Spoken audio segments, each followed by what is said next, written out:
wife he loved, until money made him cruel. Say it again. Ana whispered, fingers trembling around the chipped teacup, across the dining table. Saad didn't even look up from his phone. He smirked like her pain with background noise. I said, you look cheap. Like this whole house smells like poverty. The word poverty landed like a slap. Ana swallowed hard. I'm your wife, and I'm the man who made you, he replied, finally lifting his eyes, cold, proud, and bored. Without me, you'd still be whatever you were before you crawled into my life. Ana's throat tightened. She had entered this marriage with nothing but a small suitcase, a quiet smile, and a promise to build a peaceful life. Saad used to call her my calm. He used to hold her hand in public. He used to protect her. But success had arrived. New friends, new clothes, new arrogance. Saad's small marketing agency landed one big contract, then another. Soon he was wearing expensive watches and laughing too loudly at restaurants, as if volume could erase the memory of his humble past. And Ana became his favorite target. At Saad's celebration dinner, he made sure everyone saw her plain outfit. Guys, don't judge, he joked his friends. Ana thinks shopping is a crime. The table erupted with laughter. Ana forced a smile, eyes burning. She excused herself to the restroom and stared into the mirror, willing her tears to stay inside. Her mother's voice echoed in her mind. Dignity is not something people give you. It's something you keep. When she returned, Saad leaned back, arm around a colleague, and said loud enough for the waiter to hear, You know what's funny? Poor girls marry up and then start acting like queens. Relax. You're lucky I picked you. Ana's hand shook so much she nearly dropped the water glass. Later that night, at home, Saad tossed a paper bag at her. Here, a new dress. My clients are coming tomorrow. Try not to embarrass me. Ana opened it. The dress was flashy, cheap, and clearly chosen to mock her taste.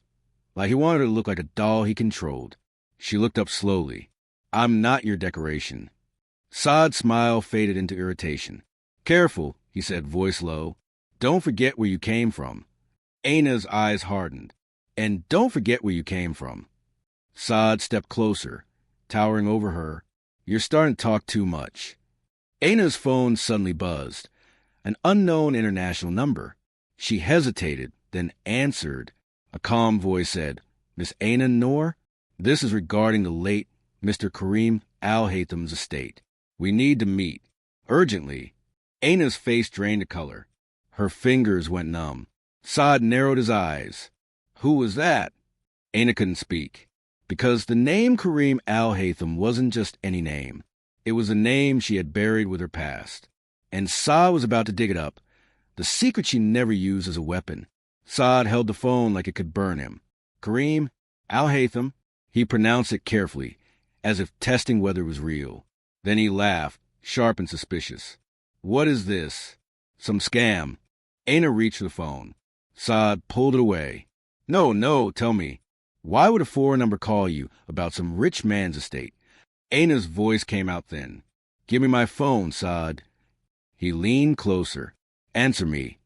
Ana's eyes lifted, steady, quiet, stronger than before. Because he was my father. The silence was so heavy it felt physical.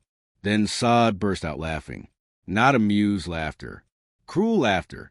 Your father, he repeated, wiping an imaginary tear. Ana, your father was, what? A billionaire who just forgot to mention it while you were wearing the same shoes for 2 years. Ana didn't flinch. I did wear old shoes because I had to. I wore them because I didn't want to be owned by money. Saad's smile twisted. Oh, please, don't start acting deep. If you had even a drop of wealth, you would have used it to control me by now. Ana took a slow breath. You don't understand. I left that life. Saad's eyes widened. You're serious. You're actually serious.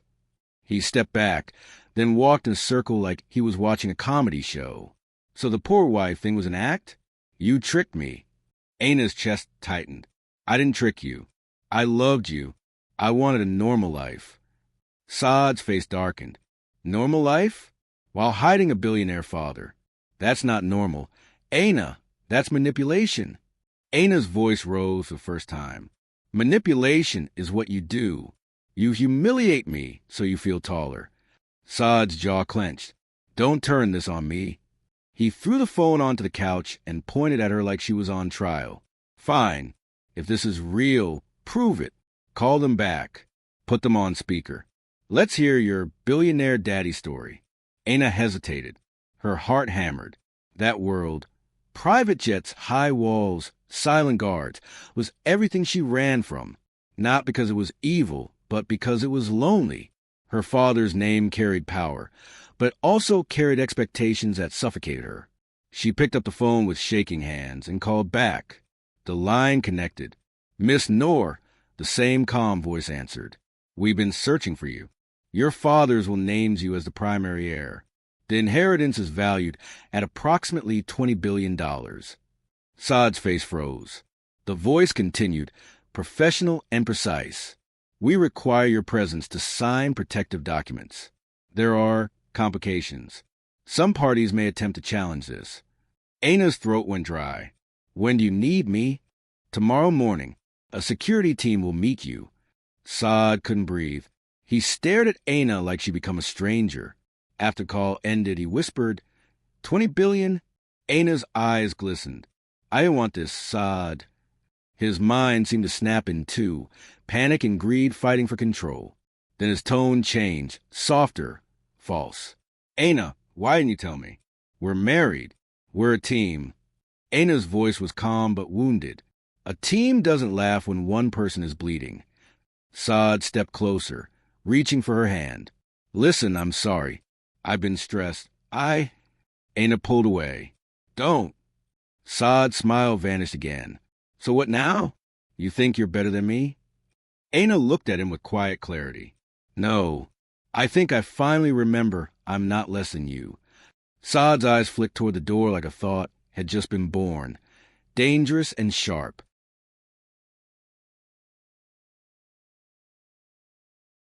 The cage he built with his own hands.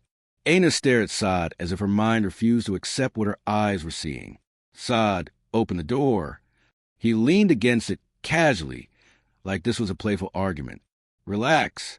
I'm protecting you. Protecting me from what? He smiled, but it didn't reach his eyes. From people who will come for you. 20 billion is not a joke. Aina's voice sharpened. Or for me leaving you? Saad's expression flickered. Guilt, then anger. Don't be dramatic. Aina walked toward him slowly. You humiliated me for months. You called me poor, useless, embarrassing. And the second you heard 20 billion, your voice changed. Saad's jaw tightened. I said I'm sorry. Aina stopped in front of him. No, you said you want it. Saad's face hardened, mask falling away. You're my wife. Anything that's yours is ours. Aina's eyes flashed. That's not marriage. That's theft with a wedding ring. The room went still. Saad stepped closer, lowering his voice. You know how this looks, Aina? Like you married me, waited until I built a stable life, then suddenly, boom, inheritance. You think people won't say you used me? Aina's lips parted in disbelief.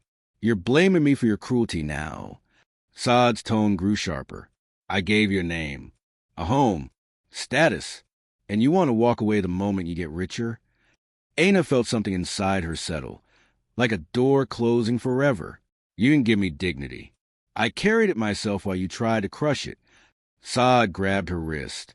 Not hard enough to bruise, yet, but tight enough to remind her who he thought he was. Aina looked down at his hand, then back into his eyes. Let go. Saad's eyes were wild. You're not leaving. If you go tomorrow and sign those papers alone, you'll become untouchable, and I'll become nothing. Aina's voice trembled, not from fear, but from heartbreak. Saad, you already made yourself nothing the day you started mocking your own wife. For a moment, his grip loosened. Then his phone buzzed. He checked it, then smiled dark and satisfied. Perfect. Aina's stomach dropped. Who is that? Saad typed quickly. Just someone who knows how to handle paperwork. Aina tried to pull away. Saad tightened his grip again.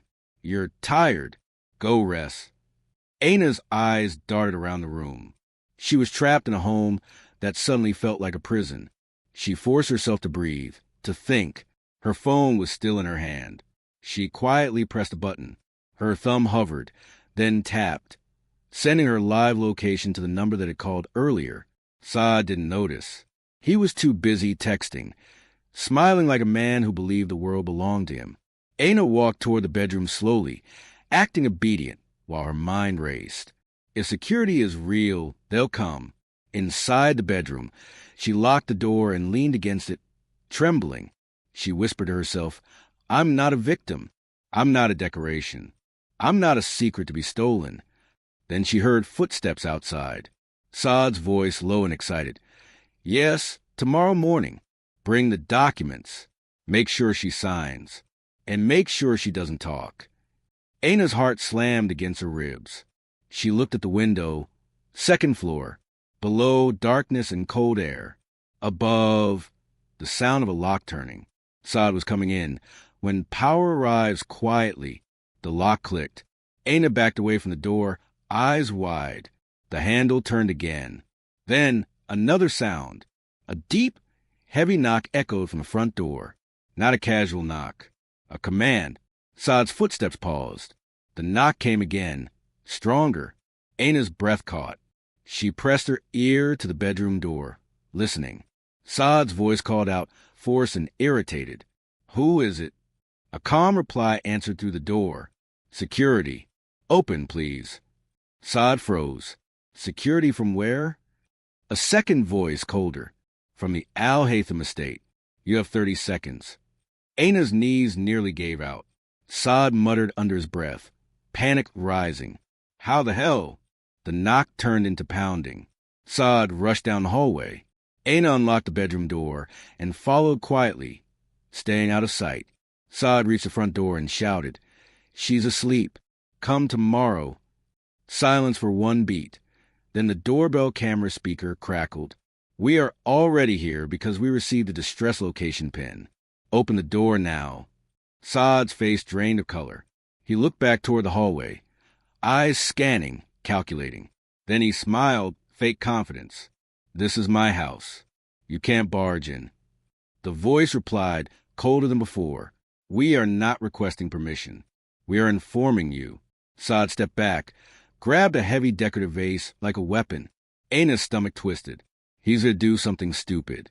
Then the front door lock made a sharp mechanical sound, like a key turning from the outside. Saad's eyes bulged. Impossible. The door opened.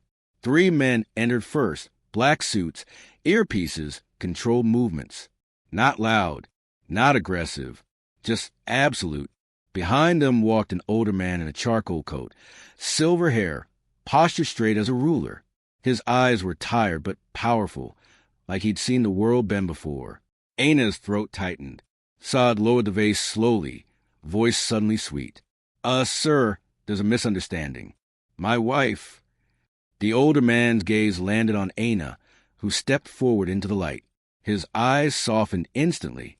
"Aina," he said, voice thick with emotion. "My daughter." Saad blinked rapidly. "Daughter?" Aina's lips trembled. "Uncle Hadi." The older man's jaw tightened. "Your father trusted me to find you if anything ever went wrong. And tonight, something went wrong." Saad tried to laugh it off. "Sir, I'm her husband." "Saad, you must be..." The man didn't even look at him. He spoke to the head of security. "Check the doors, check the locks, and check her wrists." A security officer gently examined Aina's wrist. Red marks were visible. Saad stammered. She's exaggerating. We had an argument, that's all." Uncle Hadi finally turned his head toward Saad, eyes like steel. "You mocked her." Saad swallowed. "I didn't know who she was." Uncle Hadi's voice dropped. "So you only respect people when their bank account is loud enough for you to hear?" Saad's face twitched. "No, listen." Uncle Hadi raised a hand. "Enough." He stepped closer to Aina. "Your father's will is secure. The inheritance is secure. But your safety comes first." Aina's eyes filled. "I didn't want money. I just wanted peace." Uncle Hadi nodded slowly. "And peace is exactly what your father wanted you to have." Saad suddenly lunged forward, desperate. "Aina, Please, don't do this. I love you. Aina looked at him, quiet, exhausted, clear. Love doesn't humiliate. Love doesn't lock doors. Saad's voice cracked. I was scared. I thought you'd leave. Aina whispered, You pushed me away long before tonight. Uncle Hadi turned to the security team. Escort her out. Saad's eyes widened. No, she's my wife. Aina took one step toward the exit, then paused, because Saad's phone lit up on the table with a message preview. Tomorrow, transfer papers ready. After signature, we move the money. Aina's blood ran cold. Justice doesn't scream. It signs its name. Aina held Saad's phone like evidence in a courtroom. Her voice was quiet, but it cut deeper than shouting. You weren't protecting me. You were preparing to rob me. Saad's mouth opened, then closed. He looked at Uncle Hadi, then at the security men, then back at Aina, like a trapped animal searching for an exit. It's not what it looks like, Saad pleaded. Aina scrolled. Messages. Contacts. A plan meeting. A fake legal consultant. And one line that made her stomach twist. She's simple. She'll sign. Aina's eyes watered. Not because she was weak, but because she finally understood how low he had decided to go. Uncle Hadi took the phone gently. His face didn't show rage. It showed disappointment, the kind that ends lives without violence. He looked at Saad. You tried to force her signature. Saad stepped forward, voice shaking. Sir, listen. I made mistakes, but I'm still her husband. We can fix this. Aina, tell them. Tell them you forgive me. Aina's shoulders rose as she inhaled, then fell slowly as she exhaled. I forgave you 100 times. Every joke, every insult, every time you made me feel small. Forgiveness isn't the problem, Saad. She looked him straight in the eyes. Respect is... Saad's eyes glistened. I'll change. I swear I will. Uncle Hadi spoke calmly. Change is proven, not promise. He nodded to a security officer. Record everything. Send this to our legal team. Saad panicked. No, please.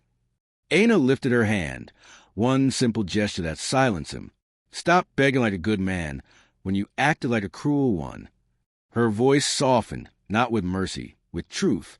If you had come to me and said, I'm sorry I lost myself, maybe we could have rebuilt.